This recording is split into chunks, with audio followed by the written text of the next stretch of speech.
और अगली बड़ी खबर राजधानी रायपुर से है। बीजेपी कार्य समिति की बैठक शुरू हो चुकी है। कुशाभाऊ ठाकरे परिसर में बैठक हो रही है। मोदी सरकार के 9 साल पूरे होने पर कार्यक्रमों को लेकर चर्चा होगी। विशेष जनसंपर्क अभियान, विभिन्न कार्यक्रमों को लेकर मंथन होगा। कर्नाटक की बड़ी हार के बाद पहली कार्य समिति की बैठक होने जा रही है। क्षेत्रीय संगठन मंत्री अजय जामवाल, ओम माथुर, नितिन नवीन भी बैठक में शामिल होंगे। सोमवार रात महामंत्री और संभाग प्रभारी के साथ बैठक को लेकर प्रस्ताव तैयार किया गया है। तो बड़ी खबर है राजधानी रायपुर से, जहां पर बीजेपी कार्य समिति की बैठक शुरू हो चुकी है।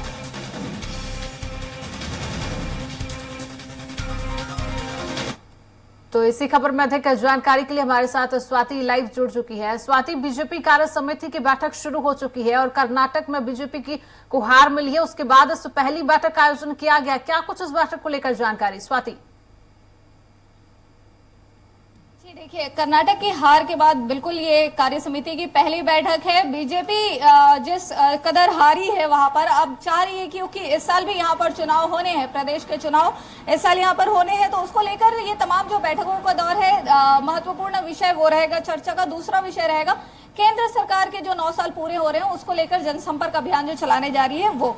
तो इस पूरे बैठक में प्रदेश प्रभारी ओम माथुर, नितिन नवीन, प्रदेश अध्यक्ष अरुण साव, बीजेपी के जो राष्ट्रीय उपाध्यक्ष डॉक्टर रमन सिंह, नेता प्रतिपक्ष नारायण चंदेल, संगठन महामंत्री पवन साय सहित केदार कश्यप और तमाम बीजेपी के प्रदेश के जो बड़े नेता हैं वो इस बैठक में मौजूद हैं। बैठक में कार्य समिति में प्रदेश में जो आने वाले चुनावी समय है उसको लेकर क्या कैसी रणनीति बनी है उसको लेकर तमाम जो फैसले हैं वो आज किए जाएंगे। इसके पहले बीजेपी अपने महामंत्री लेवल के सभी तमाम नेताओं के साथ एक बैठक कर चुकी है। उसके बाद ये अब अगली बैठक है और लगातार बीजेपी का अभी 2 दिवसीय जो कार्यक्रम है, बैठकों का दौर, वो आगे भी चलता रहेगा। जी स्वाति, क्या लगता है, कर्नाटक में भारतीय जनता पार्टी को हार मिली है और आने वाले समय में छत्तीसगढ़ में विधानसभा के चुनाव है और ऐसे में पहली कार्य समिति की बैठक होने जा रही है, तो इस समिति में कहीं ना कहीं रणनीति बनाते हुए बीजेपी के कार्यकर्ता, तमाम नेता नजर आ सकते हैं। इस कार्य समिति की बैठक में क्या कुछ मुद्दे रहेंगे खास, क्या कुछ निर्णय लिए जा सकते हैं आगे के विधानसभा चुनाव को देखते हुए? स्वाति, क्या लगता है? जी, मुद्दों के बारे में अगर हम बात करें तो पहले ही बीजेपी जो प्रदेश में जिस ढंग से काम कर रही है वो स्पष्ट हो चुका है। स्पष्ट रूप से अभी किसी भी नेता ने बीजेपी के आधिकारिक तौर पे ये घोषणा नहीं की कि इन मुद्दों पर अभी बीजेपी चुनाव में उतरेगी, लेकिन बिल्कुल जिस ढंग से अभी बीजेपी जो है वो काम कर रही है, वो चाहे शराब का घोटाला कह लें या कथित आरोप उनका चावल घोटाला कह लें, तमाम आरोप तो वो कांग्रेस पर लगा रही है। लेकिन अब देखने वाली बात यही होगी कि बीजेपी आने वाले समय में अपने इन आरोपों को सिद्ध कर पाती है या कांग्रेस इसमें बीजेपी को एक बार और मात दे पाती है, क्योंकि अभी बीजेपी ने भ्रष्टाचार ही एक ऐसा आरोप है, धार्मिक राजनीतिक तुष्टीकरण की बात कह लें, ऐसे आरोप जो है बीजेपी अभी कांग्रेस पर लगा रही है।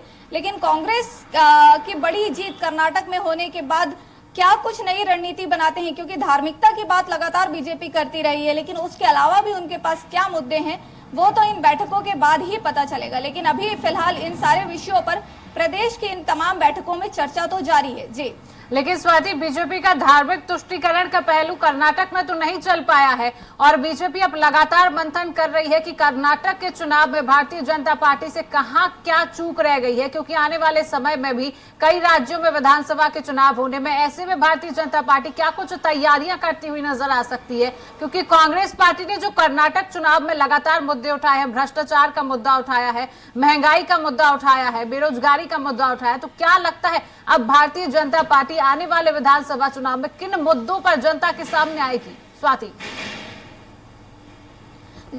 जी बिल्कुल, अभी की अगर वर्तमान स्थिति की बात करें तो मुश्किल से 6 महीने बचे हैं प्रदेश में चुनाव को लेकर, लेकिन अभी भी बीजेपी जो है वो अपनी जमीन तलाशती कहीं ना कहीं दिख रही है। अगर अभी की बात करें तो जनसंपर्क यात्रा बीजेपी चलाने वाली है केंद्र सरकार के 9 साल पूरे होने पे। ये जनसंपर्क यात्रा अपने आप में बता रहा है कि बीजेपी के आने वाले समय का जो चेहरा है वो स्पष्ट नहीं है। तो अभी तक किसको टिकट मिलना है, नहीं मिलना है, चेहरा कौन बनेगा, ये तमाम चीजें जो हैं वो भविष्य के गर्त में है कि कौन होगा, कैसे होगा और कब होगा।